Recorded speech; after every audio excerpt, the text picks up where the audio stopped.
চলে এসেছি আপনাদের জন্য জাভার বিশেষ টিউটোরিয়াল নিয়ে। আমাদের এই প্লেলিস্টে জাভা নিয়ে আগানো হবে এবং জাভা নিয়ে কথা হবে। আর জাভা দিয়ে আমরা বিভিন্ন ধরনের project, application, web development, Android development শিখব। তো ফার্স্ট অফ অল আমরা আগে জাভার বেসিকটা ক্লিয়ার করব, দেন আমাদের অবজেক্ট ওরিয়েন্টেড প্রোগ্রামিংয়ে যাব, দেন আস্তে আস্তে সামনে আগাবো। যেহেতু জাভার প্রথম ক্লাস, আজকে আমরা জাস্ট হচ্ছে জাভা দিয়ে কীভাবে প্রোগ্রাম রান করতে হয় ওই জিনিসটা দেখব। আমাদের ফার্স্ট প্রোগ্রাম কীভাবে রান করতে হয়। তো আমরা এখানে এক্লিপস ওপেন করা আছে, আমরা এক্লিপসে একটা প্রজেক্ট ক্রিয়েট করব, দেন জাভার একদম বেসিক একটা প্রোগ্রাম রান করাবো। ফার্স্ট অফ অল ফাইল থেকে আমাদের নিউ থেকে প্রজেক্টে ক্লিক করব। প্রজেক্টে ক্লিক করার আগে এখানে জাভা প্রজেক্ট আছে, যারা একদম ফার্স্টে ঢুকবেন তাদের জন্য প্রজেক্টে ক্লিক করবেন। প্রজেক্টে ক্লিক করার পর জাভা প্রজেক্টে ক্লিক করে নেক্সটে ক্লিক করবেন। দেন এখানে প্রজেক্ট নাম দিবেন, লাইক আমরা দিতে পারি যে লেসন 1। আমরা এখানে স্পেস দিয়ে লিখে দিতে পারি hello world.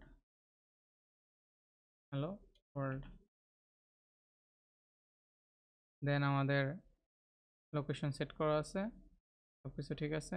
Project, there are some error, invalid name, okay sorry, ঠিক আছে। আমরা ফিনিশ দেব, নেক্সট দেব। নেক্সট দেওয়ার পর সোর্স এভরিথিং ওকে, ফিনিশ ওকে। আমরা এটা ওপেন করে নিলাম।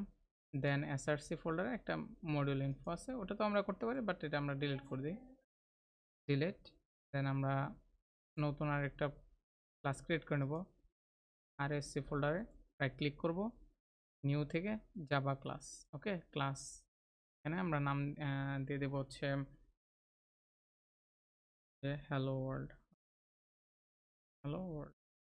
আমরা ক্লাসের নাম দেবো হ্যালো ওয়ার্ল্ড। অবশ্যই আমাদের ক্লাসের ফার্স্ট লেটার হবে ক্যাপিটাল, ওকে। আমরা ক্যামেল কেসে লিখতে পারি, ওকে। দেন আমাদের এখানে পাবলিক স্ট্যাটিক ভয়েড মেইন যে ক্লাসটা, ওটা সরাসরি চলে আসবে, সেজন্য আমি এটা ক্লিক করে দিলাম, ঠিক আছে। আর করে দেবেন, দেন ফিনিশ করে দেবেন। আমরা যদি এখানে দেখি যে আমাদের একটা ক্লাস ক্রিয়েট হয়েছে, যেটা ফাইল নেমের মতোই হ্যালো ওয়ার্ল্ড। দেন একটা মেইন মেথড আছে, যেটা হচ্ছে পাবলিক স্ট্যাটিক ভয়েড মেইন, ওকে। আমাদের প্রতিটা জাভা প্রোগ্রামই এরকম একটা মেথড থাকবে, পাবলিক স্ট্যাটিক ভয়েড মেইন, যেটা আমাদের মূল প্রোগ্রামটাকে রান করবে। আমাদের প্রতিটা প্রজেক্টে একটা মেইন মেথড থাকবেই, যেটা হচ্ছে ফুল প্রোগ্রামটাকে রান করবে, ঠিক আছে। সো এটা আমাদের মনে রাখতে হবে যে আমাদের এই মেথডটা থাকবেই। আমরা আরও বিস্তারিত মেথড নিয়ে পরে জানবো, যে মেথড কীভাবে করতে হয়, মেথড কোনটা কীভাবে কাজে লাগে, ওটা আমরা জানবো। আপাতত আমাদের জানা থাকা উচিত যে আমাদের মেইন মেথড হচ্ছে পুরো প্রোগ্রামটাকে রান করায়, ওকে। তো আমি যেহেতু এখন একটা জাস্ট সিম্পল জিনিস প্রিন্ট করব, জাভা প্রোগ্রাম চালাবো, সেজন্য আমি জাস্ট আমাদের একটা প্রিন্টিং জন্য যে কোনো জিনিস কনসোলে প্রিন্ট করার জন্য আমাদের একটা সিনট্যাক্স ইউজ করতে, সেটা হচ্ছে system.out.println, ওকে। তো এখানে আমি যদি লিখি SYSOUT লিখে কন্ট্রোল স্পেস বারে ক্লিক করি, সে আমাদের অটোমেটিকলি দিয়ে দেবে যে system.out.println, ওকে। তো আমরা এখানে যেহেতু আমি একটা সিম্পল স্ট্রিং প্রিন্ট করব, আমরা স্ট্রিং কি ইন্টিজার কি ডবল কোটকে পরে জানবো। জাস্ট হচ্ছে আমরা কোনো একটা সেন্টেন্স প্রিন্ট করব, সেজন্য আমাদের ডাবল কোটসের ভিতরে লিখতে হবে, যাই লিখি না কেন। আমি লিখলাম হচ্ছে hello world, okay hello world. আমাদের জাস্ট সিম্পল এই জিনিসটাকে আমরা প্রিন্ট করব। তো আমাদের মনে রাখতে হবে প্রিন্টের জন্য অলওয়েজ system.out.println আমাদের লাগবে, যদি আমরা কনসোলে কোনো কিছু প্রিন্ট করতে চাই। আমাদের জাস্ট ফার্স্ট মডিউল তৈরি করা, ফার্স্ট যেই প্রোগ্রাম জাভার প্রোগ্রাম তৈরি করা, ওটা তৈরি হয়ে গেছে। জাস্ট এখন আমরা রান করাবো। রান করতে হলে আমাদের কি করতে হবে, আমরা হচ্ছে প্রোগ্রামে ক্লিক করে রাইট ক্লিক করে রান এজ জাভা অ্যাপ্লিকেশন দিলেই হবে, ওকে। দেন ওকে, এখান থেকে এই যে হ্যালো ওয়ার্ল্ড লেখাটা আমাদের এখানে প্রিন্ট হয়েছে। আমি জাস্ট এখানে রেখেও রাইট ক্লিক করে রান এজ জাভা অ্যাপ্লিকেশন দিতে পারি, এখানে রান হবে, বা এখানে ক্লিক করলেও রান হবে, ঠিক আছে। সেম জিনিস, এই তিনটা ওয়েতে আমি রান করতে পারি।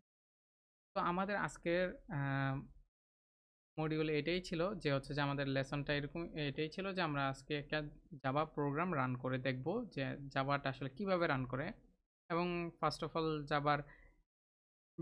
জাভাটা কাজ করে কিভাবে এই জিনিসটা একটু দেখার ছিল।